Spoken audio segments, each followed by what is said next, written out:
이번 시간에는 OWASP 10대 웹 취약점에 대해서 기본 학습을 진행하도록 하겠습니다.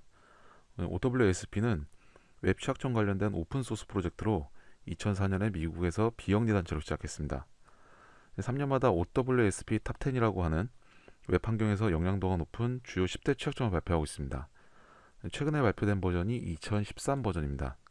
이런 비슷한 취약점 관련 프로젝트가 CV라고 하는 그 취약점 리스팅 관련된 리포팅을 하는 프로젝트가 있고요. 작년에 하트블리드나 배시 쉘쇼크드 같은 그런 주요 취약점들을 리포팅을 했었습니다. 그리고 그 보안 취약점을 그룹핑해서 발표하는 CW 등이 있습니다. OWASP 탑10에 관련된 내용들을 하나씩 살펴보도록 하겠습니다. 첫 번째는 인젝션이라고 하는 취약점입니다. 인젝션은 프로그램이 기동될 때 어떤 특정 명령을 주입을 하는 기법을 말하는데요. 어떤 명령어를 바로 주입하는 커맨드 인젝션이나 아니 데이터베이스의 지리문을 쓰는 SQL 인젝션, 그리고 액티브 디렉토리 같은 환경에서 사용하는 이제 LDAP 인젝션 등이 있고, 이제 이런 전통 데이터들을 조작을 해서 사용자가 원하지 않는 그런 악의적인 행위를 수행하게 하는 그런 기법입니다. 두 번째는 인증과 세션 관리 취약점인데, 어떤 잘못된 권한이나 세션 관리 취약점을 우회하는 그런 기법들을 얘기하고요. 세 번째는 이제 많이들 알고 있는 크로스 사이트 스크립트라는 취약점인데요. 기본적으로 이 자바스크립트 이 태그를 삽입을 해서 어떤 쿠키 정보를 탈취를 한다든가 사용자 인증 정보 등 것들을 탈취하는데 사용되는 공격 기법입니다. 네 번째는 잘못된 객체에 직접 참조라고 하는 취약점인데요. 객체에 대해서 직접적으로 참조를 하고 사실 어떤 프로그램들을 거쳐가지고 이 객체에 접근을 해야 되는데 그렇지 않고 객체를 직접 참조할 때 발생되는 취약점을 이용한 공격을 말하고요. 다섯 번째는 잘못된 보안 설정입니다. 또 와스라든가 웹서버라든가 이런 컴프레이션 설정을 할 때 또 환경 설정 부분에서 보안성이 좀 취약하게 이런 설정된 부분들을 노리는 공격 불법이고요. 여섯 번째는 민감한 데이터의 노출, 실제로 그 사용자에 대한 비밀번호라든가 암호화되지 않은 뭐 개인 정보들 이런 부분들이 노출되는 취약점을 말하고요. 그리고 일곱 번째는 어떤 접근 기능을 구현한 거에 대한 잘못된 취약점, URL이나 매개 변수 같은 것들을 조작을 해서 URL에 직접 입력을 해서 접근 가능이 없는 페이지에 접근한다든가 아니면은 접근할 수 없는 기능에 접근하는 이런 취약점을 말합니다. 여덟 번째는 크로스 사이트 요청 변주라고 하는 취약점인데요. 이 크로스 사이트가 보시는 것처럼 이 세 번째 있었던 크로스 사이트 스크립트의 크로스 사이트하고 좀 동일한 용어가 사용되고 있습니다. 실제로 이 크로스 사이트 스크립트하고 크로스 사이트 요청 변조는 동일한 기법을 사용하게 됩니다. 이 크로스 사이트 요청 변조도 마찬가지로 이런 스크립트, 자바스크립트를 삽입을 통해서 어떤 로그인한 사용자를 대상으로 악의적인 기능을 수행하게 하는데요. 이 두 가지의 차이점은 이 크로스 사이트 스크립트 같은 경우는 이 스크립트 삽입을 통해서 어떤 사용자의 쿠키 정보, 개인 정보 이런 것들을 탈취하는 게 이제 주 목적으로 하고요. 그리고 크로스 사이트 요청 변조 같은 경우는 실제 사용자의 요청, 사용자가 어떤 기능을 수행하게 뭐 입금을 한다든가 아니면 쇼핑몰에서 주문을 한다든가 이런 기능들을 이제 사용자가 인지하지 못하는 상태로 어떤 악의적인 기능을 수행하게 하는 목적이 있습니다. 아홉 번째는 이제 알려진 취약점이라고 하는 부분인데요. 실제로 어떤 업로드 컴포넌트라든가 아니면 공개 소스 이런 부분들을 사용하는 컴포넌트를 활용을 해서 또 웹페이지를 이제 개발하게 되는데 이렇게 개발하는데 사용된 이 컴포넌트들의 취약점이 이제 알려지게 되면은 기존에 이 컴포넌트를 사용해서 구축했던 사이트에 대해서 공격이 가능하다는 거죠. 그래서 그 제로데이 어택이라고 하는 부분들이 실제로 취약점이 아직 패치되기 전에 취약점 패치가 나오기 전에 공격하는 기법들을 제로데이라고 하는데 같은 맥락에서 이해를 하시면 될 것 같아요. 그래서 이것도 마찬가지로 취약점 있는 컴포넌트를 사용을 해서 이걸 이용해서 구축한 웹 서비스에 대해서 해당 취약점을 이용을 해서 공격하는 기법을 말합니다. 네, 마지막으로 열 번째는 검증되지 않은 그런 리다이렉션이나 포워딩이라고 하는 부분인데요. 이 취약점은 특정 URL에 매개 변수나 URL 조작 등을 통해서 사용자가 원치 않는 페이지로 또는 원치 않는 주소로 이동을 시키게 되는 그런 취약점들입니다. 이렇게 간단하게 OWSP 탑 10의 10가지 취약점들이 있고요. 이 각각의 취약점들에 대해서 자세히 좀 알아보도록 하겠습니다. 첫 번째가 이제 인젝션이라고 하는 부분인데, 인젝션은 여러 가지 공격 기법들이 있는데, SQL을 사용하는 방법이나 LDAP 아니면 커맨드 인젝션들이 있는데, 가장 좀 영향도가 높고 흔히 사용되는 부분이 SQL 인젝션입니다. SQL 인젝션에 어떻게 수행되는지를 보게 되면은 실제로 어떤 사용자가 로그인했을 경우에 아이디랑 패스워드를 입력을 하고, 그렇게 되면은 입력받은 아이디하고 패스워드를 가지고 데이터베이스에서 조회를 하겠죠. 이 회원의 아이디와 패스워드가 존재하는지. 이 조회하는 구문이 대략적으로 이런 식으로 이제 구성이 되게 됩니다. 어떤 멤버라는 테이블에서 이 아이디 값이 사용자가 입력한 아이디 변수, 마찬가지로 패스워드는 사용자가 입력한 패스워드, 이렇게 데이터베이스에 SQL 구문을 만들어서 질의를 하게 되는데, 실제로 이제 공격을 하는 공격자가 이 아이디를 입력을 할 때 아이디만 입력하는 게 아니라 뒤에 특수 문자를 이제 입력을 하게 되죠. 그래서 특수 문자라고 하면 쿼리를 변조시킬 수 있는 이런 특수 문자를 넣게 됩니다. 가장 많이 사용되는 게 주석인데요. MySQL 같은 경우에는 뭐 샵을 쓰게 되고요.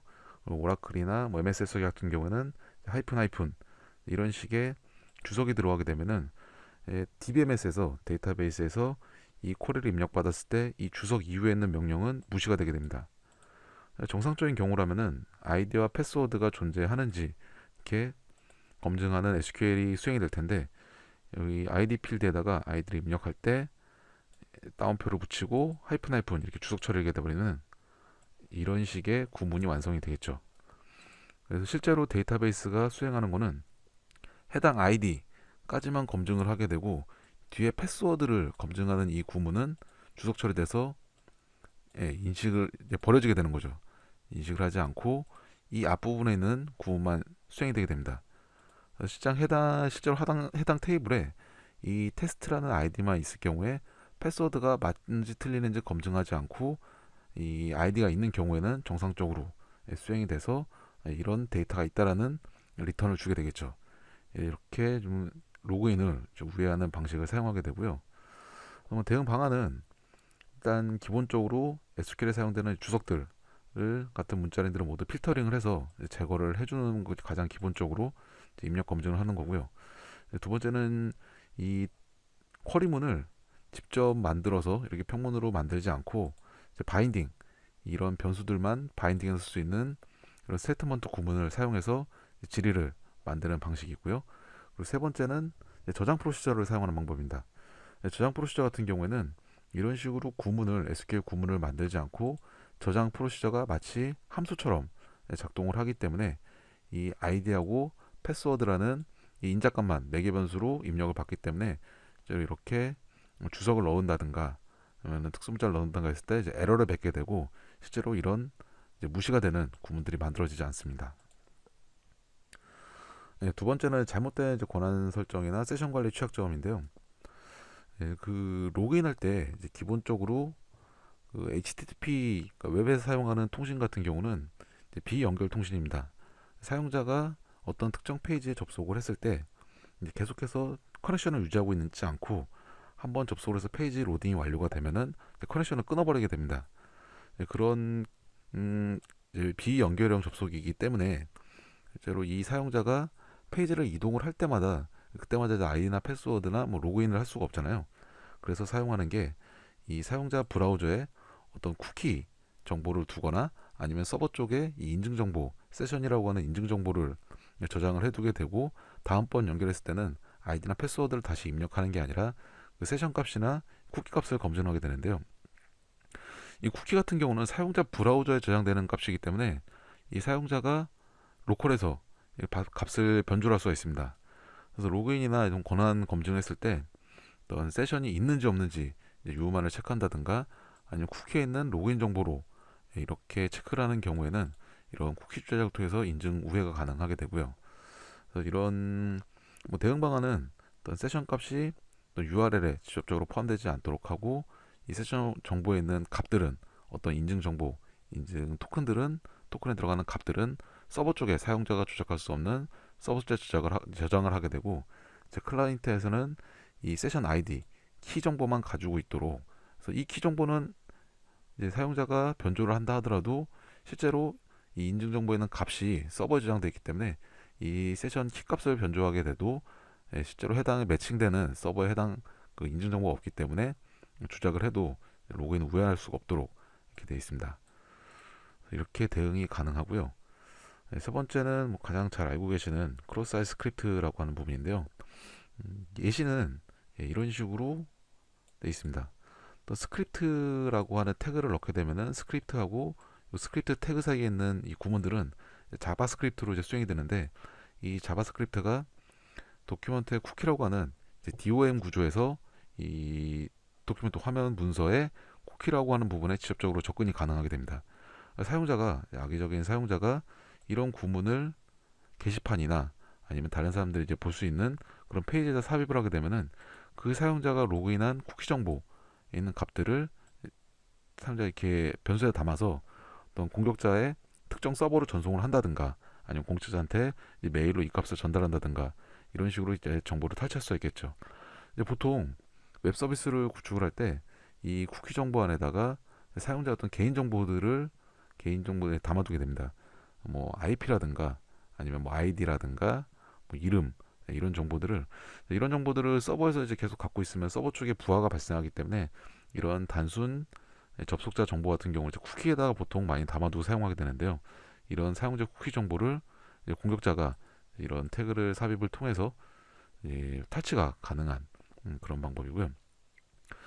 대응 방안은 가장 간단하게 이 스크립트 태그를 사용을 못하도록 필터링을 하는 방식이 가장 기본적인 방식입니다.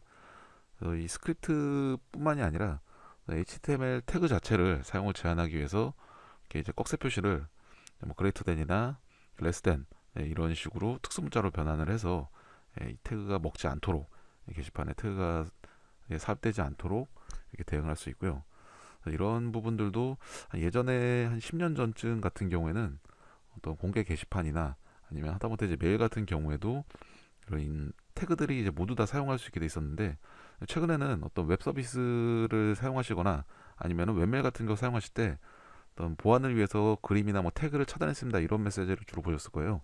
이런 것들이 크로스사이트 스크립트를 방지하기 위해서 이런 태그들이 포함되어 있을 경우에는 해당 태그나 이제 이미지 같은 것들을 보여주지 않고 단순 텍스트만 보여주는 식으로 구현이 되어 있습니다. 네 번째는 이제 객체 직접 참조인데요.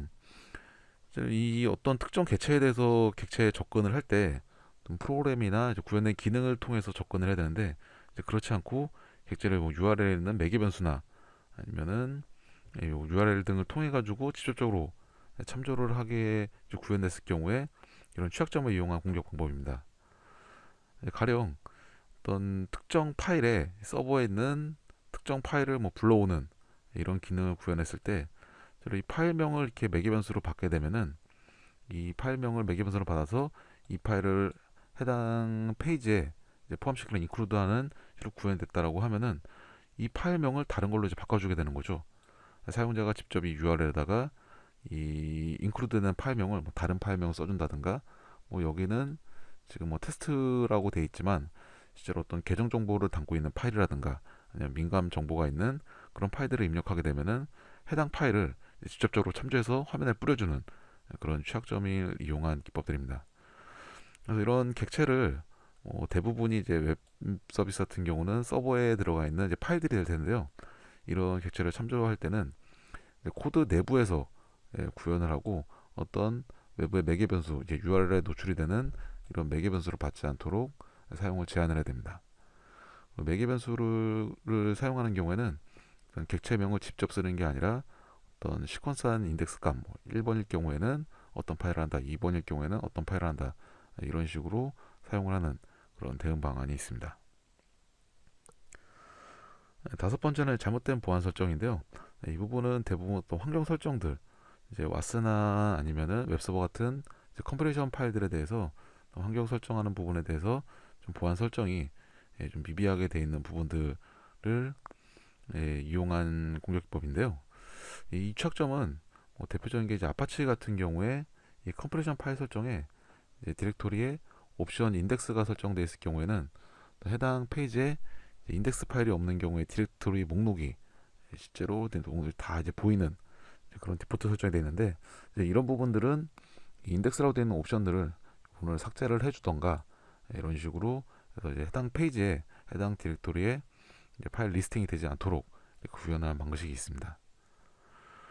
여섯 번째는 민감한 데이터의 이제 유출인데요. 뭐 대부분 이제 개인정보 관련된 누출이고요. 이 부분에 대한 어떤 대응 방안은 가장 확실한 부분은 이 데이터베이스를 이제 암호화하는 방식입니다.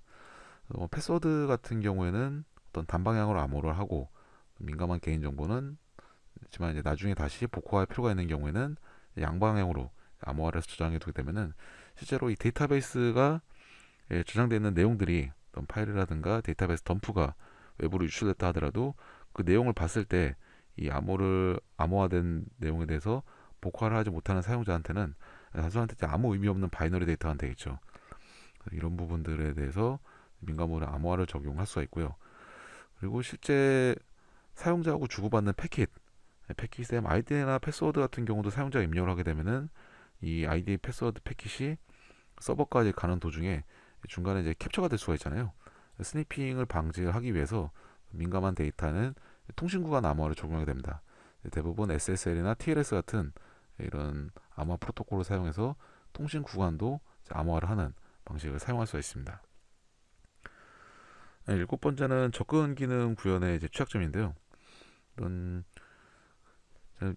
어떤 회원 가입 페이지, 어떤 회원들만 볼 수 있는 회원 가입을 통해서 회원들만 볼 수 있는 페이지가 있다라고 했을 때, 해당 페이지 주소를 내가 알고 있다라면 이 회원들만 접근 가능한 페이지 주소를 알고 있다라고 하면은 이 URL에다가 해당 이 주소를 쳐주는 거죠. 쳐줬을 때 실제로 이 페이지 내부에서 이 사용자가 로그인을 했는지, 아니면 이 페이지에 접근할 수 있는 권한이 있는 사용자인지, 이런 것들을 이제 검증하는 로직이 들어있지 않다라고 하면은 단순하게 URL을 치는 것만으로도 이 페이지에 접근이 가능하게 되겠죠. 이런 부분들에 대해서 이렇게 매개변수 입력을 이제 조작을 하거나 아니면은 URL을 직접 치거나 이렇게 했을 때 접근 권한이 없는 그런 페이지나 기능에도 임의로 접근하는 그런 취약점이 있고요. 이런 부분은 당연히 접근이 제한되는 페이지에서는 이 해당 페이지 안에서 내부에서 사용자의 세션 정보를 체크한다든가 로그인 정보를 체크한다든가 이런 체크하는 로직들이 포함이 되어야 되는 부분이죠. 여덟 번째는 크로스사이트 변조, 요청 변조 부분인데요. 공격 기법 자체는 아까 말씀드린 것처럼 크로스사이트 스크립트하고 공격 기법 자체는 동일합니다. 스크립트를 삽입을 해서 특정 요청을 하는 URL을 호출하는 방식으로 들어가게 되고요. 가령 이런 경우죠. 특정 URL에 어떤 은행 사이트라고 이제 가정을 했을 때, 특정 결제 페이지에서 계좌번호가 있고 그리고 금액이 있어서 이제 계좌번호하고 금액을 입력하게 되면은 URL을 입력하게 되면은 특정 계좌번호로 이제 금액이 송금이 된다, 이런 기능을 구현해 놨을 때 공격자가 게시판이나 아니면은 사용자가 볼 수 있는 그런 곳의 페이지에다가 이런 식으로 이 URL을 공격자의 계좌번호로 하고 그리고 특정 금액을 입력을 해서 이미지 태그 같은 걸로 호출하게 되는 겁니다. 실제로 이 페이지가 열리게 되면은, 내지는 게시판이 열리게 되면은 이런 이미지가 존재하지 않기 때문에 X박스가 뜨게 될 거예요. X박스가 뜨게 되지만 이미지는 보이지 않지만 이 페이지는 한번 호출이 됐기 때문에 사용자는 그 페이지를 여는 순간 자기도 모르게 특정 계좌로 금액이 송금되는 그런 시나리오를 볼 수가 있고요. 대응방안은 마찬가지로 이런 민감한 기능을 수행하는 페이지에서는 사용자 계정 정보를 다시 이제 입력을 받거나, 포탈이라든가 웹 서비스를 이용하다 보면은 개인정보 수정을 했을 때 개인정보 수정하는 그런 민감한 페이지에, 중요 페이지에 접근했을 경우에는 아이디나 패스워드 다시 한번 입력을 하라든가 이런 이제 메시지를 보셨을 거예요. 이런 식으로 사용자 계정 정보를 다시 한번 입력을 받아서 이 사용자가 진짜로 로그인한 사용자고 아이디랑 패스워드를 알고 있는 정상적인 사용자인지 체크하는 로직을 이렇게 넣는 방식이 있고요. 그리고 이제 공개 게시판이나 어느 사용자인지 열어볼 수 있는 그런 페이지에서는 마찬가지로 이 태그를, 이 스크립트를 넣을 수 있는 스크립트라든가 이미지라든가 어떤 특정 URL이나 명령어들을 호출할 수 있는 이런 태그들을 입력을 제한하는 방식이고요. 맞아. 이런 마지막으로 이런 민감한 기능을 수행하는 페이지에 대해서는 어떤 히든 값으로 입력 값에다가 랜덤한 값에 동적으로 생성되는 랜덤한 값을 이제 폼필드에다 같이 박아주는 방법이 있습니다. 그래서 이 값은 그 페이지에 접근할 때마다 값이 바뀌어지기 때문에 이렇게 사전에 특정 URL에 기능을 하는 것들을 박아놔도 여기에는 다음 값들, 이 히든 값으로 들어가는 동적으로 계속 변경되는 값들이 포함되지 않기 때문에 이런 기능이 수행되지 않도록 이렇게 방지하는 방법이 있습니다. 아홉 번째는 이제 알려진 취약점이라고 하는 건데요. 뭐 얘는 그 컴포넌트 업로드 컴포넌트를 쓸 때 ASP나 IIS 환경에서 뭐 ABC 컴포넌트나 아니면 갤럭시 사이트 이런 컴포넌트 같은 것들을 이제 많이 사용했는데 이에 해당 컴포넌트들이 이제 취약점이 발견됐습니다. 그래서 이제 기존에 그 컴포넌트를 사용을 해서 사이트를 구현했던 그 사이트들은 이 취약점을 통해서 공격이 가능한 그런 상태였고요. 이렇게 좀 취약점이 이미 알려진 이런 컴포넌트를 사용해서 웹 서비스를 구축을 한 경우에 해당 취약점을 이용해서 공격하는 방식이고 여기는 대응 방법은 뭐 다른 건 없습니다. 어떤 컴포넌트나 라이브러리들을 좀 주기적으로 이제 패치를 진행을 해야지 이런 알려진 취약점에 대해서 방어가 가능한 부분이 있습니다. 네, 마지막으로 열 번째는 검증되지 않은 뭐 리다이렉트라든가 포워딩 부분인데요. 어떤 URL 특정 페이지에 접근했을 때뭐 다른 페이지로 리다이렉트 시켜주는 그런 페이지들이 있는데 이런 페이지를 이제 매개 변수에다가 어떤 이동할 이제 리다이렉트 될 그런 주소들이 들어가는 경우에는 이 매개 변수 조작을 통해서 악의적인 기능하는 사이트로 이동을 시켜버릴 수 있는 취약점이 있고요. 가령 뭐 특정 URL에 어떤 로케이션에 어떤 로그인이라고 하는 이런 페이지로 이동을 시킨다라고 하는 기능들이 있을 때 뭐 이런 기능들은 웹 서비스에서 이 로그인한 사용자만 볼 수 있는 페이지에 접근했을 때 사용자가 로그인하지 않은 상태였을 때 이런 로그인 페이지로 바로 이동을 시켜버리는 이런 기능들을 주로 구현하게 되는데 여기에다 이렇게 이 매개 변수로 특정 URL이나 페이지를 입력을 받아서 이제 이동을 시켜버리는 경우에는 이 값을 조작해서 어떤 다른 악성 코드가 있는 페이지라든가 피싱 사이트로 이동 유도하는 그런 공격을 쓸 수가 있습니다. 그래서 이제 페이지 포워딩 시에도 어떤 매개 변수에 대한 직접 참조를 못하도록 제한을 해야 된다라는 대응 방안이 있고요. 이렇게 좀 간단한 10가지에 대해서 이 10가지 OWASP 탑 10에 대해서 간단하게 좀 알아봤고요. 참고로 아까 잠깐 말씀드렸던 이제 CWE 같은 경우에도 7대 취약점이라고 하는 부분들을 리포팅을 하고 있는데요. 이 CWE 같은 경우에는 어떤 특정 취약점에 대해서 리포팅을 하는 게 아니라 이 취약점들을 좀 그룹핑해서 분류를 한 그런 자료인데요. 이 CWE 같은 경우는 우리 국내에서 안행부에서 발표한 소프트웨어 그 개발 보안 가이드 이쪽에 대한 내용들이 사실 이 CW에 있는 내용들을 기반으로 좀 작성이 됐습니다. 내용들을 한번 좀 보시면 될 것 같고요. 7가지는 입력 데이터의 검증, 아까 말씀드렸던 뭐 크로스사이트 스크립트라든가 아니면 뭐 SQL 인젝션, 그리고 뭐 크로스사이트 요청 변조 이제 이런 부분들이 사실 입력값이 사용자가 입력하는 악의적인 사용자가 이제 입력하는 뭐 태그가 포함되어 있다든가 아니면 쿼리문을 변조시키는 주석이 포함되어 있다든가 이런 것들을 사전에 입력 데이터 이제 검증을 통해서 제거를 해야 된다라는 부분이고요. 이런 식으로 뭐 특정 태그가 들어왔을 때 이렇게 LT나 GT로 리플레이스 시켜버리는 식으로 이제 이런 입력 데이터 검증을 할 수 있다라고 하는 부분이고요. API 이용이라고 하는 이 두 번째 부분은 뭐 자바든 아니면 PHP든 뭐 단넷이든 환경에서 이 시스템 명령을 바로 호출하는 그런 API들이 있습니다. 가령 뭐 자바 같은 경우는 시스템이라고 하는 그런 메소드들이 있고 PHP에서는 그 exec, execute라고 하는 함수에다가 이런 함수를 사용했을 때 이 안에 특정 명령어, 뭐 카피나 아니면 뭐 딜리트나 이런 명령어들을 매개변수로 넣게 되면은 해당 서버에서 이 명령이 수행이 되게 됩니다. 그래서 이런 좀 민감한 시스템 변수들은 시스템 함수들을 사용하지 않도록 이렇게 좀 권고를 하고 있고요.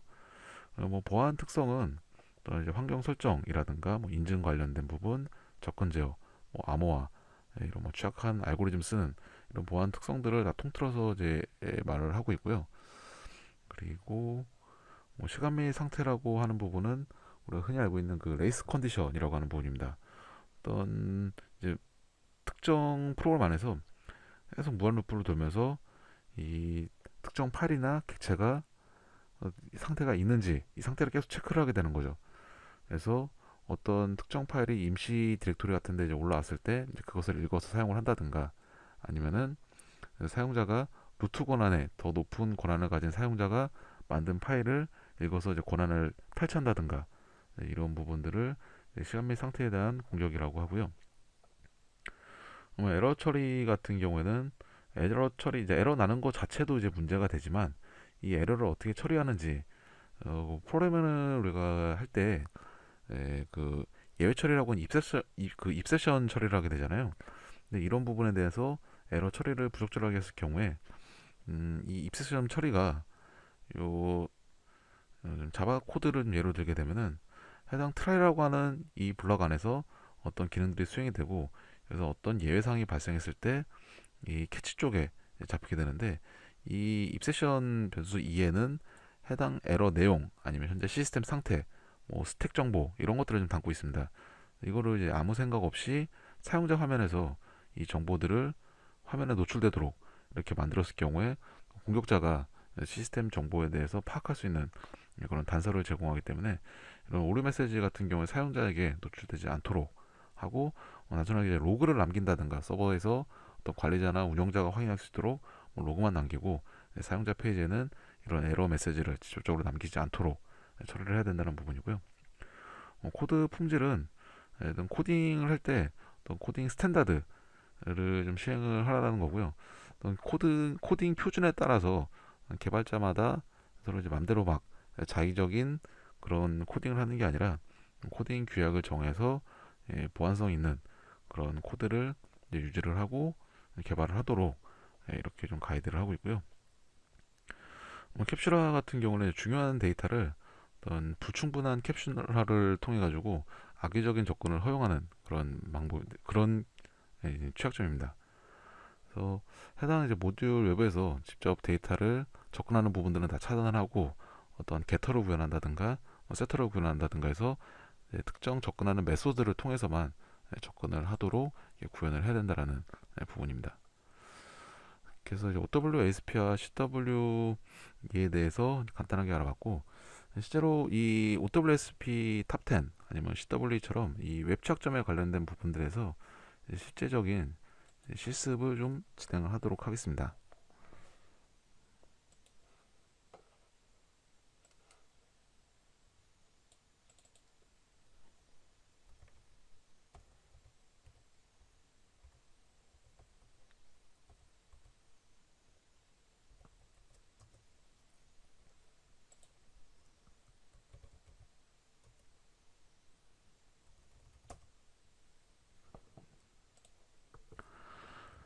DVWA라는 이런 오픈 소스인데요. 이 DVWA는 아파치 PHP MySQL APM 환경이라고 부르는 이런 이제 공개 소프트웨어 웹 서비스 환경에서 실제 웹 취약점을 실습할 수 있는 오픈 소스입니다. DVWA를 검색을 하셔가지고 다운을 받으셔서 사용자 PC 환경이나 아니면은 뭐 개인적으로 돌릴 수 있는 개인 서버 같은 곳에 PHP와 MySQL을 쓸 수 있는 그런 환경이라고 하면은 다운받아 설치해서 실습을 해볼 수 있는 그런 환경을 제공하고 있습니다. OWASP에 대한 내용들이 모두 다 있지는 않은데 대표적인 웹 취약점에 대해서 실제로 테스트를 해보고 실습을 할 수 있는 환경들을 제공하고 있습니다. 이 왼쪽에 보이는 이 메뉴들이 이제 각각의 웹 취약점들에 대해서 공격들 실습을 할 수 있는 곳이고요. 첫 번째 이제 브루드 포스라고 하는 부분은 이거는 이제 아이디하고 패스워드 내가 특정 사용자의 아이디를 알고 있는데 패스워드를 모를 경우에 이제 가장 간단하게 이 패스워드를 알아낼 수 있는 방법은 처음부터까지 다 한 번씩 대입을 해보는 거죠. 그래서 1, 2, 3, 4, 5, 6, 7, 8 해가지고 A, B, C, D, F, G, Z까지 한 자리, 두 자리, 세 자리, 네 자리 이렇게 쭉 공격을 계속 하다 보면은 어느 순간에는 이제 맞는 패스워드가 나오게 되겠죠. 그래서 이제 웹 서비스가 이제 일반적으로 뭐 패스워드가 뭐 5회 이상 틀리게 되면은 이제 블락을 시킨다든가 이제 이런 기능들을 구현한 이유가 어떤 이런 브루트포스를 좀 방지하기 위한 그런 기능들입니다. 일단은 뭐 아이디랑 패스워드 같은 경우는 저는 이제 제 아이디랑 패스워드를 알고 있으니까 로그인 하게 되면은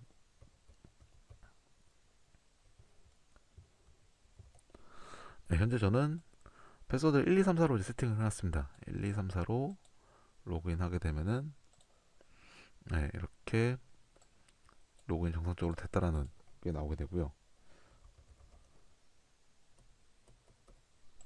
이렇게 다른 패스워드를 입력했을 경우에는 틀렸다고 나오게 되겠죠. 그래서 이 페이지 같은 경우에는 이제 문제가 보시면은 이 아이디하고 패스워드가 개방식으로 URL 그대로 노출이 돼서 로그인이 되고 있는데요. 이 부분에 대해서 이 URL을 가지고 실제적으로 패스워드를 하나씩 바꿔가면서 공격을 진행을 해보도록 하겠습니다. 뭐 브루트포스를 지원하는 그런 툴들은 좀 여러 가지가 있고요. 여러 가지 툴들이 있는데 일단은 가장 간단하게 실습을 해보기 위해서 이제 버프슈트라고 하는 프록시 프로그램을 좀 사용해 보도록 하겠습니다.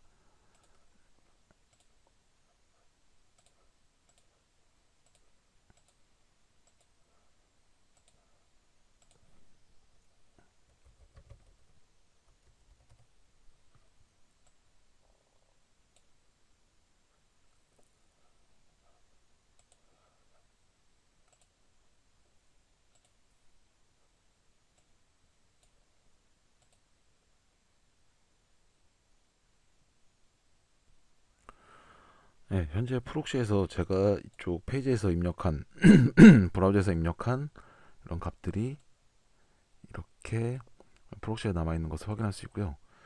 실제 이 패킷 내용들을 보게 되면은 개방식으로 해당 페이지에 그리고 매개 변수는 이런 유저 네임이라고 하는 부분하고 패스워드라고 하는 부분 그리고 로그인이라고 하는 변수에 대해서 값들이 각각 담겨 있는 것들을 확인할 수 있습니다. 이 부분을 음,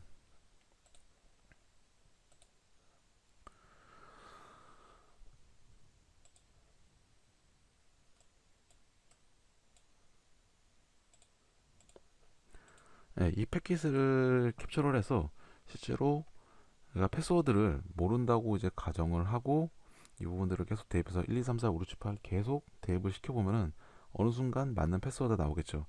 일단 시간 관계상 이 패스워드 네 자리를 전체 다 해보진 않고 이 마지막 한 자리에 대해서만 패스워드를 뭐 1부터 9까지 증가를 시키면서 어떤 패스워드를 찾는 과정들을 보도록 하겠습니다.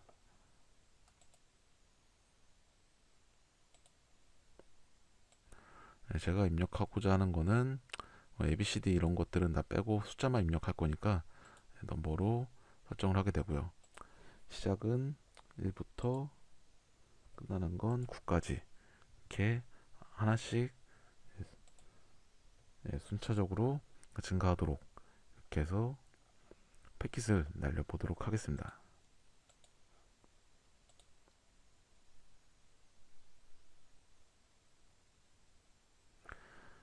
차례대로 1, 2, 3, 4, 1, 1, 2, 3, 4, 2, 1, 2, 3, 4, 3 이런 식으로 데이터를 계속 날리게 되고요. 여기서 이제 보셔야 될 부분들이 보시면은 응답에 대한 이 해당 페이지에 로그인 시도를 했을 때 응답이 왔을 때 이 응답 온 페이지의 사이즈를 보게 되면은 다 5034 바이트로 동일하게 나오다가 이 4일 경우에만 예, 페이지 번호가 페이지 길이가 응답된 페이지 길이가 다르게 나오게 되죠. 이 부분이 다른 부분들은 다 패스워드가 틀린 그런 항목들이고 이 페이지 길이가 다른 부분들이 아까 나왔던 것처럼 이제 아이디랑 패스워드가 맞다 이 문자로 있는 부분일 거고요. 그래서 있는 하단 확인해 보면은 해당 데이터가 4 저희가 입력했던 1, 2, 3, 4 이게 패스워드 맞는 패스워드인 것을 확인할 수 있습니다. 이게 이제 브루트 포스라고 하는 부분은 사실 상당히 이제 무식한 그런 방법인데 이게 이제 웹페이지에서 특정 패스워드가 몇 번 이상 틀렸을 때 이런 것들을 이제 검증하는 로직이 안 들어있다고 하면은 사실 시간만 무한정 있다라고 하면은 이런 패스워드는 뭐든지 다 알아낼 수가 있게 되겠죠. 두 번째는 커맨드 실행, 명령어 주입이라고 하는 부분인데요. 그때 인젝션하고 인젝션의 이제 한 종류라고 보시면 될 것 같고요. 이 메뉴는 보시게 되면은 IP 주소를 입력을 하라고 나와 있습니다. 이 부분을 실제로 한번 실행을 하게 되면은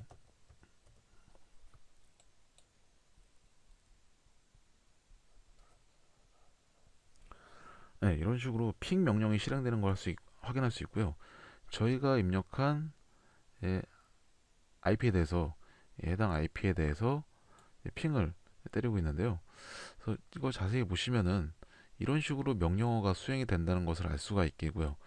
그러면은 여기다 IP 주소뿐만이 아니라 다른 명령을 같이 추가로 집어넣게 되는 거죠.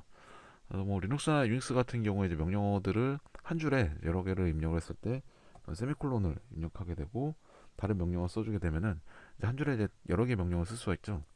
가령 파일 목록을 보는 ls 명령을 같이 이렇게 날려주게 되면은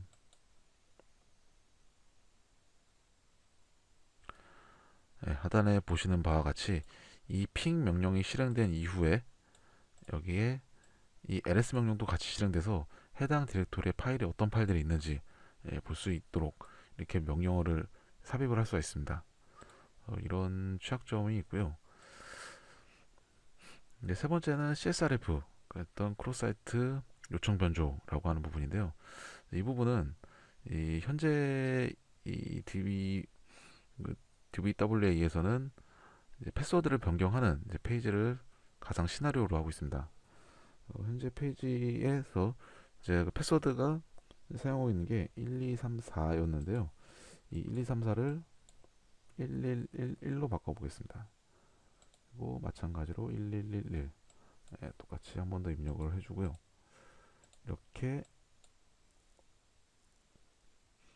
패스워드가 변경됐다라고 이렇게 나오게 되죠. 한번 확인을 해볼까요?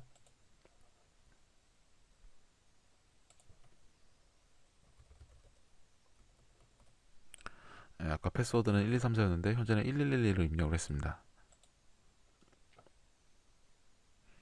정상적으로 로그인되는 것을 확인할 수 있습니다. 그래서 이 지금 CSRF 같은 경우에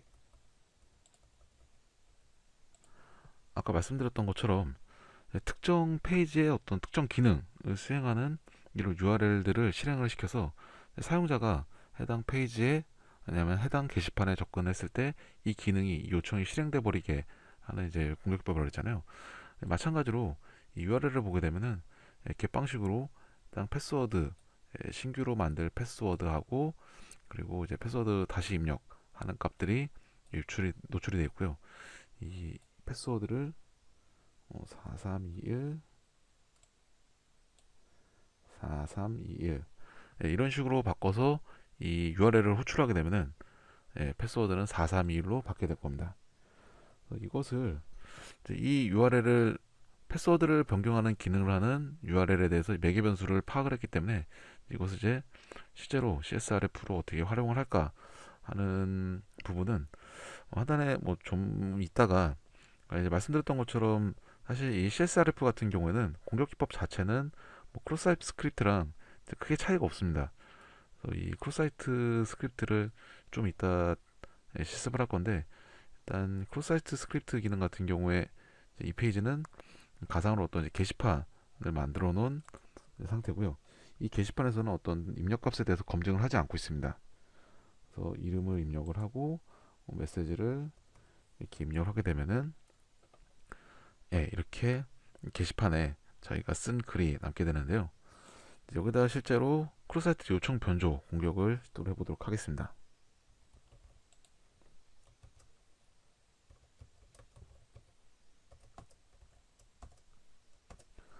이런 식으로 이미지 태그를 쓰고 이 이미지를 호출하는 소스 주소를 아까 패스워드를 변경하는 이 URL을 이렇게 입력을 해주게 되면은 이 해당 이미지를 호출하기 위해서 이 해당 이미지를 로드하기 위해서 이 태그 정보를 입력을 한 페이지에서 이 URL을 호출하게 됩니다.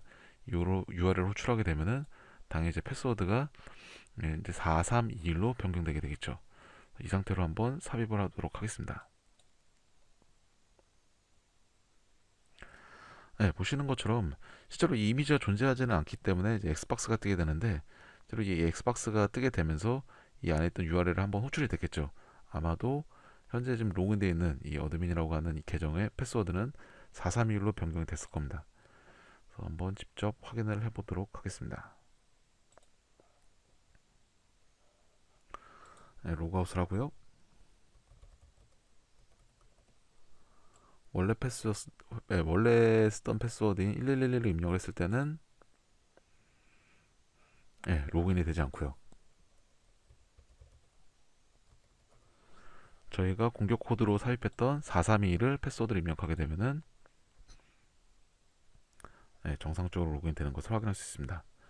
이런 식으로 CSRF 같은 경우는 특정 기능을 하는 페이지 요청을 변조시켜서 삽입하는 그런 공격이고요. 우리 네 번째 캡차라고 하는 부분은 그 회원 가입을 하거나 아니면 회원정보 수정하거나 그랬을 때 이미지에 뭐 1, 2, 3, 4 이렇게 막 이미지로 되어 있는 그림이 있고, 그쪽에 그 옆에 뭐 왼쪽에 보이는 뭐그 그림에 뭐 숫자를 입력하세요, 아니면 뭐 문자를 입력하세요 이렇게 나오는 그런 메시지 있잖아요. 이제 그거를 이제 캡차라고 부르는데, 이 부분은 좀 환경 설정이 세팅을 아직 안 해놔서 일단 생략을 하도록 하겠습니다. 예, 파일 인클루전이라고 하는 부분은 어떤 파일들을 참조해서 이제 포함시키는, 해당 페이지를 호출했을 때 그 해당 페이지에서 모든 기능들이 구현되는 게 아니라 외부에 다른 파일들의 일부 내용들이 있어서 이제 그 내용들을 이 그 페이지에 포함시키라고 하는 이제 명령어들을 이제 보통 include라고 부르게 되는데요.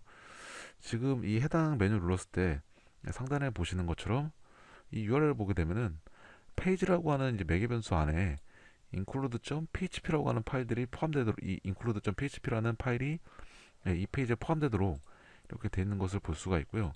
그래서 이 페이지라고 되어 있는 부분에 이 파일만 다른 걸로 조작을 해주게 되면은 이 include.php가 아닌 다른 페이지가 이쪽에 나타나게 되겠죠.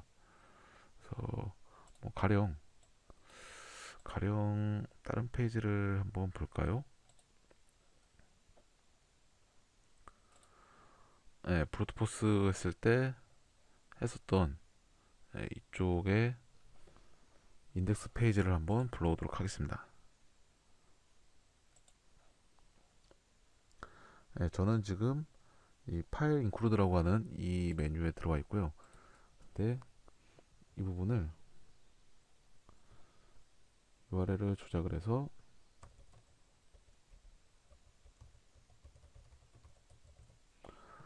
브루트의 인덱스 파일을 입력을 해주게 되면은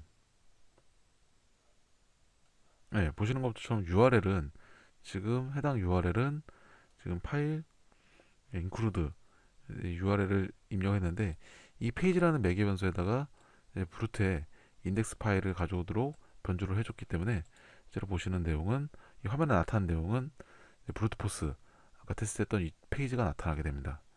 이런 식으로 페이지들을 이렇게 좀 다른 페이지들을 가지고 올 수 있도록, 파일을 가져올 수 있도록 나타내고 있는 부분이고요.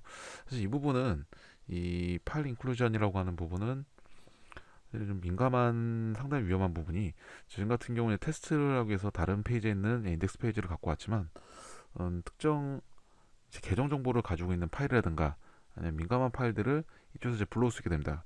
원래대로라면은 그 파일에 접근할 수가 없는데, 이런 이제 그 파일을 인클루드하는 함수들을 사용을 해서 이 매개변수 조작을 통해서 접근할 수 있게 되는 거죠. 가령 그 리눅스나 유닉스에 사용하고 있는 계정 정보 파일을 한번 가지고 온다고 가정을 하고 변조를 다시 한번 해보게 되면은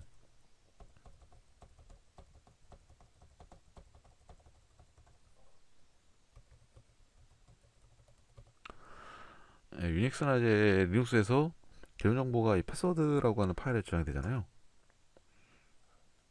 보시는 것처럼 이렇게 이 파일들을 가져와서 볼 수가 있습니다. 이 루트 계정 정보라든가 있는 사용자 계정 정보들을 그대로 이 페이지에서 볼 수 있는 이런 취약점들이 있습니다. 일반적으로 이제 해당 서버의 서버에서 같은 서버에 있는 파일들을 갖고 오는 것을 로컬 파일 인클루드라고 하고, 그리고 이 해당 서버에 해당 같은 서버가 아닌 다른 여기다 URL을 입력을 해서 특정 URL에 있는, 그러니까 다른 서버에 있는 내용들을 가지고 오는 경우를 리모트 파일 인클루드라고 얘기를 하고 있습니다. 네, 다음은 SQL 인젝션인데요. SQL 인젝션 같은 경우는 현재 이쪽에 사용자 아이디를 입력을 하는 그런 페이지입니다. 네, 이런 식으로 이제 유저 아이디를 현재 뭐 데이터베이스 안에 이제 1이라고 하는 아이디가 있고요. 이 해당 아이디를 입력을 하게 되면은 이 아이디에서 이 이름하고 그리고 뭐 성하고 이름을 가지고 오는 이런 기능들이 좀 구현이 되어 있는데요. 이 부분은 아까 말씀드렸던 것처럼 이 1이라고 하는 부분을 아마도 이런 식으로 구현이 되어 있겠죠.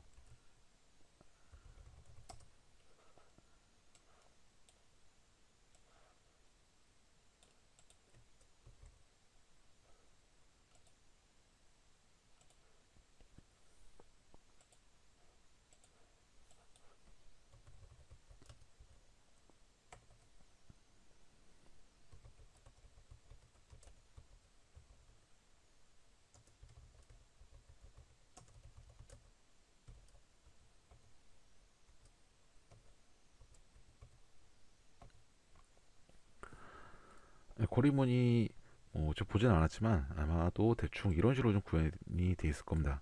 그래서 해당 아이디를 입력을 했을 때 해당 아이디에 맞는 아이디 값하고 이름하고 성하고 이런 것들을 특정 테이블에서 가져오는 식으로 이제 쿼리가 구현되어 있을 텐데, 이 부분이 사용자가 입력한, 즉 제가 입력한 1이라고 하는 부분이 이쪽에 들어가게 될 텐데요. 이거를 조작을 할 수가 있죠. 이 부분을 조작을 하게 되면은 다른 값들을 좀 가지고 올 수 있는 분들이 있습니다. 뭐 가장 간단하게 구현을 한다라고 하면은 일단 주석을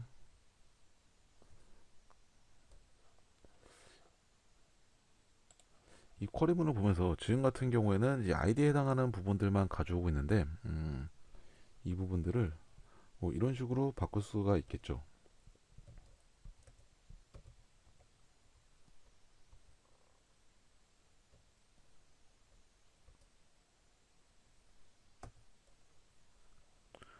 네, 이런 식으로 만약에 이런 구문이 이제 원래는 없는 구문이지만 이런 부분을 제가 넣는다고 하면은 제가 입력한 아이디 값하고 그리고 또 다른 아이디, 원래는 아이디 하나만 입력받아 가지고 한 개의 결과만 나오게 되는데 여러 개의 아이디를 에 대한 결과들이 나올 수 있을 겁니다.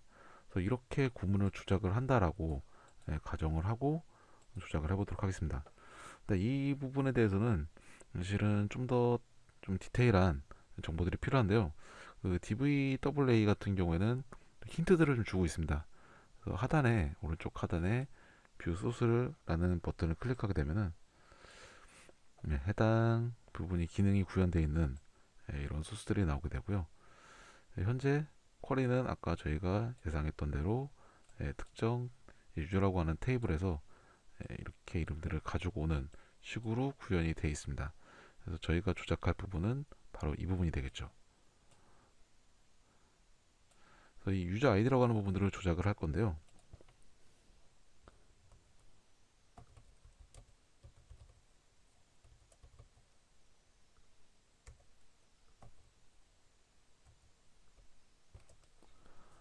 현재는 데이터베이스가 MySQL이기 때문에 샵을 입력을 했고요. 이런 식으로 입력을 하게 되면은 제로 아까 보셨던 것처럼 해당 쿼리가 여기서 끝나는 게 아니라 더 덧붙여져 가지고 유저 아이디가 1인 거하고 그리고 2인 거, 두 가지 결과가 나오고 이 뒷부분의 나머지 부분은 이렇게 주석으로 닦아버리는 그런 명령이 되겠습니다. 실제로 수행을 하게 되면은 아까 같은 경우는 1인 경우에만 한 가지 결과만 나왔지만 지금은 쿼리가 조작이 돼서 이 유저 아이디 2에 해당되는 부분들도 다 나오는 것을 볼 수 있습니다. 이런 부분은 지금 같은 경우는 사실 이제 별거 아닌 좀 어떻게 보면 정말 간단한 쿼리 조작에 대한 부분들을 살펴봤는데, 이분들 상당히 이제 크리티컬한 좀 문제가 되는 쿼리들도 이제 만들어서 입력을 할 수가 있습니다. 예, 좀 더 강도 높은 SQL 인젝션을 뭐 활용을 해본다고 하면은 MySQL도 마찬가지고 뭐 다른 DBMS도 마찬가지만, DBMS 같은 경우에는 이제 메타데이터를 저장을 하고 있는 데이터 이제 딕셔너리라고 하는 부분들이 있습니다. 그래서 이 메타데이터라고 하는 부분들은 이 데이터베이스 안에 테이블들이 어떻게 구성이 되어 있고, 해당 컬럼들이 어떻게 되어 있고, 뭐 데이터 사이즈는 몇이 있는지, 이런 정보들을 지금 기록해 있는 시스템 테이블인데요. 이 시스템 테이블에 접근을 하게 되면은 해당 데이터베이스의 정보, 그리고 뭐 테이블, 컬럼 정보, 그래서 다양한 정보들을 알 수 있습니다. 이 쿼리를 이용을 해서 현재 입력되어 있는 이 사용자 아이디 값에 대한 정보를 보여주는 쿼리를 입력을 변조를 해서 이 데이터베이스의 정보들을 전체를 보는 그런 SQL을 좀 만들어서 넣어보겠습니다. 공격 자체는 동일하게 이렇게 아이디는 1이라고 입력을 하게 되고요. 여기서 유니온이라는 연산자를 사용할 겁니다. 유니온이라고 하는 연산자는 해당 SQL 지리문이 두 개를 하나로 합쳐서 두 개의 뭐 셀렉트 문이라든가 뭐 인서트 문이라 뭐 주로 이제 조회에 관련된 셀렉트 문이 될 텐데, 셀렉트 문 두 개를 하나로 합쳐서 결과를 보여주는 그런 연산자고요. 이 다음부터는 제가 원하는 연산자를 만들어주면, 쿼리를 만들어주면 되겠죠.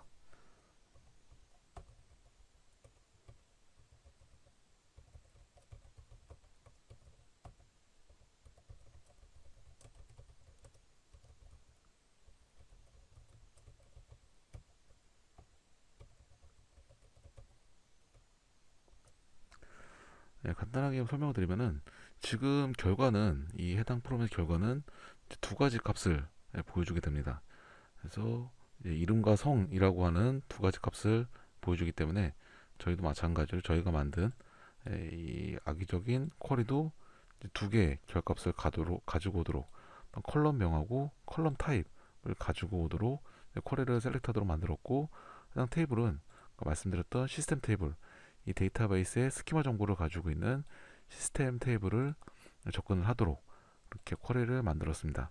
그리고 이제 마지막에 뒤에 있는 부분들은 주석을 넣어서 남아있는 어떤 따옴표라든가 이렇게 오동작할 수 있는 부분들을 다 닦아내는 이렇게 쿼리를 만들어서 실행을 해보도록 하겠습니다. 보시는 것처럼 첫 번째 만들었던 1에 대해서는 결과가 나오게 되고, 이 두 번째 결과에 대해서는 이 실제로 두 번째 나오는 결과부터가 저희가 살폈던 이 부분에 해당하는, 이 부분에 해당하는 쿼리가 수행된 결과고요. 보시는 것처럼 해당 컬럼 네임들이, 컬럼 명들이 쭉 나오게 되고, 이제 컬럼에 대한 타입들, 데이터 타입들을 이렇게 쭉 볼 수가 있습니다. 뭐 전체 테이블에 대한 정보들을 다 볼 수가 있고요. 이런 식으로 컬럼명들하고 컬럼 타입들을 파악을 할 수 있게 되겠죠. 마찬가지로 뭐 데이터베이스 명이라든가 아니면 이제 뭐 다른 테이블에 있는 값이라든가 이런 것들을 충분히 조작을 통해서 확인을 할 수 있게 되고요. 이런 부분들이 사실 SQL 인젝션의 이제 가장 무서운 부분이라고 할 수 있습니다. 다음은 이제 SQL 인젝션 중에서도 이제 블라인드 SQL 인젝션이라고 하는 부분인데요. 우리가 흔히 통칭으로 SQL 인젝션이라고 하는데, 사실 SQL 인젝션 구역 자체도 좀 여러 가지로 좀 타입을 분류할 수 있습니다. 중에 좀 블라인드 SQL 인젝션이라고 하는 부분은 어떤 쿼리를 수행하는 것 자체는 SQL을 만들어 서입해서 쿼리를 수행하는 것 자체는 동일하게 동작을 하게 되는데, 이 블라인드라고 하는 부분들이 이제 장님처럼 뭔가 이렇게 더듬어서 특정 데이터들을 추정해낼 수 있는 그런 공격 기법이고요. 일단 실제로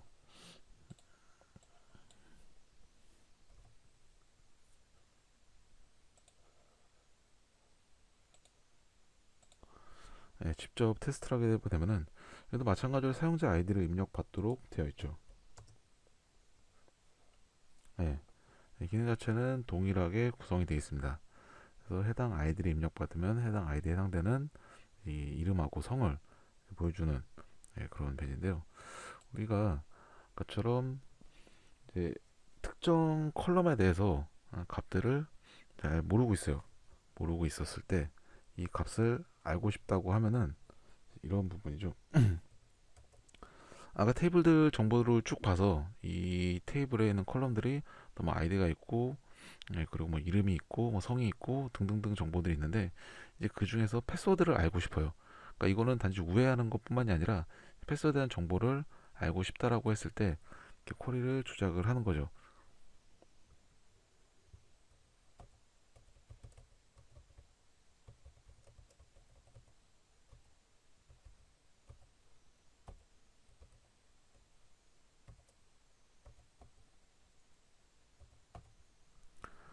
이 부분은 패스워드라고 하는 컬럼에 대한 값이 서브스트링이라는 이제 함수를 사용했는데요. 이 서브스트링은 현재는 저희가 패스워드를 알지 못하잖아요. 이 패스워드를 알지 못하는데, 이 패스워드에 대해서 전체는 알지 못하지만 이 전체를 아까 브루트포스처럼 하나씩 하나씩 다 대입을 하려고 하면은 0부터 첫 번째 한 자리를 구하는데 0부터 9까지 10번, 만약에 두 자리라고 하면은 100개, 그리고 세 자리라고 하면은 1000번, 뭐 네 자리라고 하면 10,000번, 이런 식으로 이제 계속 시도를 해야 되거든요. 그래서 이 전체를 모두 다 추정하는 건 어렵지만 이 해당 자리 하나를 추정하는 거는 10번만 해보면 되겠죠. 가령 이런 식으로 요 서브스트링이라고, 이 서브스트링을 함수는 그래서 이 해당 패스워드라고 하는 컬럼에 대한 첫 번째부터 한 자리 값만 비교를 하게 됩니다. 가져오게 되고, 그럼 패스워드의 첫 번째 자리가 0이 맞다라고 하면은 결과값이 뭔가 나올 거고, 0이 아니라고 하면은 이제 이 결과값이 나오지 않겠죠. 그래서 직접 실행을 하게 되면은 뭔가 결과값이 나오지 않습니다.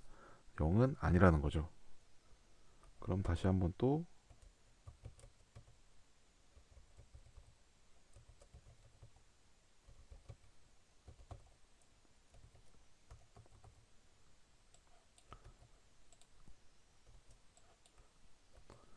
다음에 1을 입력하게 됩니다. 마찬가지로 결과가 나오지 않고요. 2도 나오지 않습니다.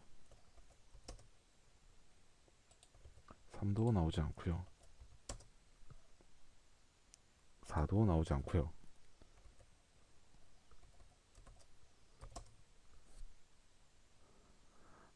이게 너무 많이 안 나오네요.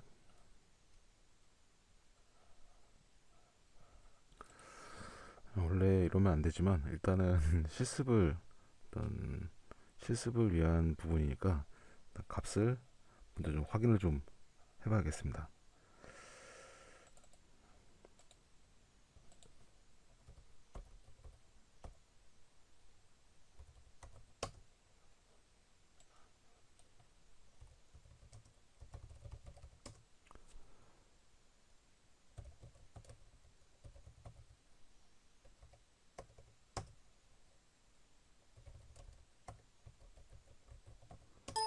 실제로 데이터베이스에 직접 접근을 해서 저 값을 좀 확인을 해보려고 하는데요.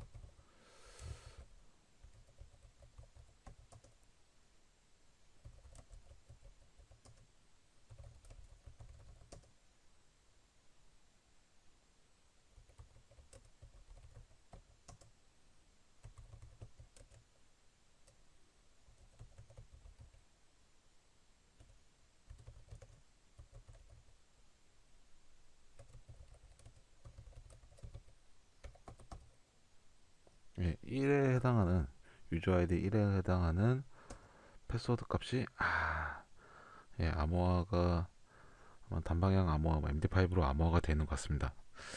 일단 뭐 이거를 좀 예로 들어서 말씀을 드리자면은, 현재 패스워드 길이가 이렇게 길게 돼 있어요. 길게 돼 있다.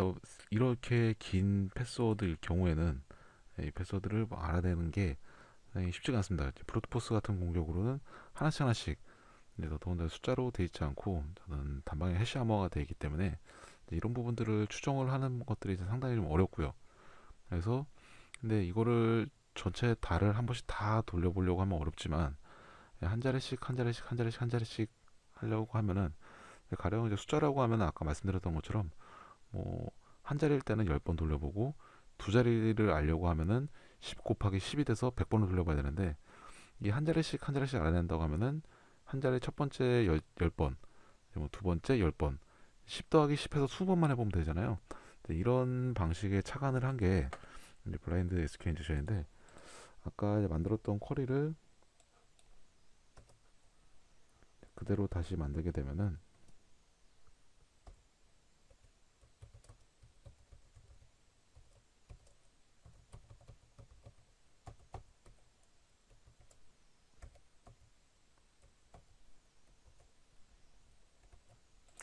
예, A부터 넣어보도록 하겠습니다.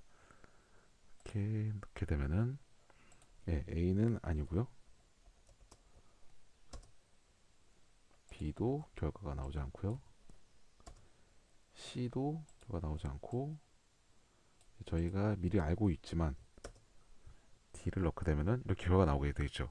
이렇게 되면 패스워드의 첫 번째 자리는 D라는 것을 알 수 있습니다. 이렇게 D라는 것들을 알게 되고 그 다음부터는 또 9네요. 예, 그대로 쿼리를 바꿔서 첫 번째 자리는 알아냈으니까 두 번째 자리는 시간 관계상 전체 다 해보지 않고 8부터 넣어보도록 하겠습니다. 이 두 번째 자리에 있는 패스워드의 두 번째 자리는 이렇게 8이라고 했을 때 마찬가지로 나오지 않고요. 그리고 9를 넣게 되면은 이렇게 나오게 됩니다. 그래서 우리는 이런 식으로 첫 번째 패스워드의 첫 번째는 D고 두 번째는 9라는 사실을 알게 됐습니다. 이런 식으로 한 번씩 자연스럽게 계속 바꿔가면서 3을 넣어보고 4를 넣어보고 5를 넣어보고 이런 식으로 계속 예션을 하다 보면은 아무리 긴 숫자라고 하더라도 실제로 브루트포스로 처음부터 모든 자릿수를 다 하는 것보다는 훨씬 더 효율적으로 알 수 있게 되겠죠. 시간을 하나 절약할 수 있는 그런 방식이고요. 뭐 SQL 인젝션에 대해서 뭐 추가로 더 설명을 드리자면은 이렇게 기본적인 SQL 인젝션하고 이런 식의 이제 블라인드 인젝션, 트루펄스 맞는지 틀리는지 계속 검증을 하고 각각의 자릿수를 쪼개가지고 연산 숫자를 줄이는 블라인드 SQL 인젝션이 있고 그리고 이제 매스 SQL 인젝션이라는 그런 기법도 있는데 이제 아까 잠깐 SQL 인젝션에 했었던 것처럼 그 스키마 정보를 데이터베이스에 대한 스키마 정보를 전체 다 읽어와서 이제 모든 컬럼에다가 악성 코드를 다 주입을 하는 그래서 지금 같은 일반적인 SQL 인젝션은 어떤 특정 컬럼에 대한 값들을 알아온다든가 해당 특정 컬럼에다가 뭔가 조작을 한다든가 이런 식이었는데 이제 매스 SQL 인젝션이라고 하는 부분들은 나와 있지는 않지만 스키마 정보를 읽어서 그 스키마 정보를 기반으로 해당 데이터베이스에 존재하는 모든 테이블에 모든 컬럼에 특정 악성 코드를 주입을 한다든가 이런 식으로 대규모 공격을 하는 그런 기법들도 있습니다. 다음은 이제 업로드라고 하는 부분인데 이쪽에 이제 구현되어 있는 기능들은 흔히 볼 수 있는 어떤 첨부 파일을 첨부할 때 파일을 이제 업로드할 때 나와 있는 그런 기능들을 좀 시나리오로 만들고 있고요. 그래서 지금 같은 경우에는 이제 이미지 파일을 업로드하는 그런 기능인데 이렇게 간단하게 이미지 파일을 없으니까 뭐 이거 테스트하는 거는 건너뛰고 바로 이쪽에 대한 이제 문제점은 우리가 흔히 이제 웹쉘이라고 하는 부르는 그런 부분들인데요. 이 파일을 업로드하는 부분에 대해서 이 파일이 진짜 이미지 파일인지 따로 검증을 하지 않고 업로드했을 경우에 거기다 이미지 파일을 올리는 게 아니라 어떤 코드를 실행할 수 있는 그런 파일들을 만들어서 업로드를 할 수 있게 되는 거죠. 이제 그런 샘플로 간단하게 코드들을 좀 만들어 보게 되면요. 현재는 뭐 PHP니까 PHP로 만들게 되면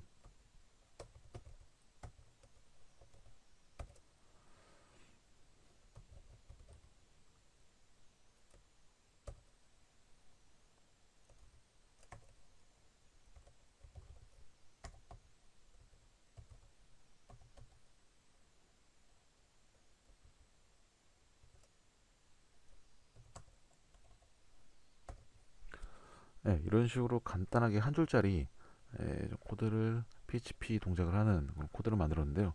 아까 그 OWSP에서 잠깐 말씀드렸던 이런 시스템 함수들, 이 시스템 함수 같은 경우에는 시스템 함수를 쓰게 되면은 이 안에 들어가 있는 명령어를 실제로 서버에서 실행을 하게 되고 그 결과가 나오게 되면은 그 결과값을 화면에다 출력을 해주는 이렇게 좀 한 줄짜리 간단한 프로그램을 짰습니다. 현재는 이제 URL로 이제 간편하게 이제 명령어를 전달하기 위해서 객방식으로 이렇게 cmd라는 매개 변수를 입력받아서 쓰도록 만들었고요. 이거를 저장을 한 다음에 당연히 공격 코드니까 1.php라는 이름으로 생성을 했습니다. 그리고 이 파일을 저희가 만든 이 파일을 업로드를 하게 되면요. 이런 식으로 업로드가 정상적으로 됐다라고 메시지가 나오게 되고요. 그러면은 저희가 만든 이 코드를 수행하는 기능이 포함된 데다가 한번 테스트를 해보도록 하겠습니다.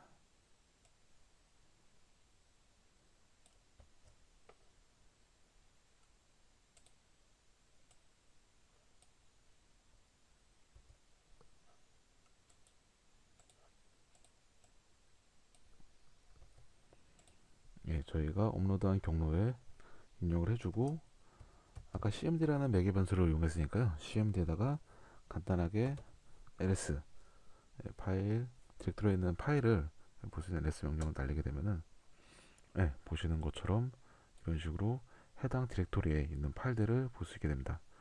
그래서 ls가 아니라 이제 다른 명령어들을 사용할 수도 있겠죠. 뭐 가장 극단적인 경우에는 전체를 다 날려버리는 rm 명령을 써서 전체를 다 날려버릴 수 있는 뭐 그런 명령어도 입력이 가능할 거고요.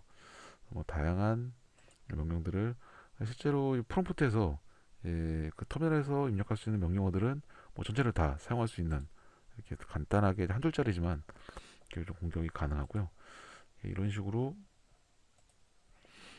이제 업로드 추적점 같은 경우는 해당 올라가는 이제 파일들이 어떤 검증된 여기서 허용하고 있는 파일 타입인지 뭐 가장 간단한 방법은 이제 확장자를 검사하는 방법이긴 한데 확장자도 이제 우회하는 방법들이 있으니까요.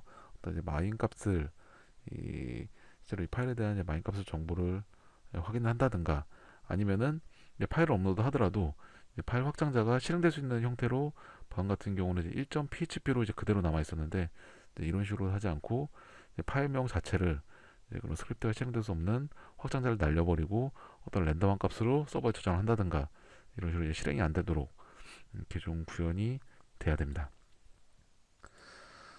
마지막으로 크로스사이트 스크립트 부분인데 이제 크로스사이트 스크립트는 내용들을 뭐 다 알고 계시니까 간단하게 시험만 좀 해보도록 하겠습니다. 이렇게 이름을 입력하는 필드들이 있고요. 이름을 입력하게 되면은 제가 입력한 이름을 화면에 출력해주는 부분입니다. 이제 크로스사이트 스크립트 같은 경우는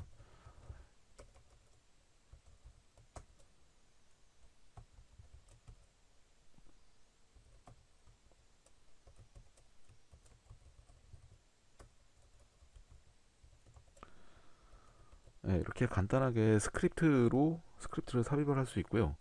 이런 식으로 스크립트 삽입하고 이제 얼럿이라고 하는 이제 팝업창을 띄우는 이렇게 명령어를 써주게 되면은 이 명령이 열리게 되면 화면에 이 제가 입력했던 이 값이 입력이 되는 게 아니라 이게 스크립트가 이제 실행이 돼서 이런 식으로 팝업을 띄우는 것을 볼 수 있습니다.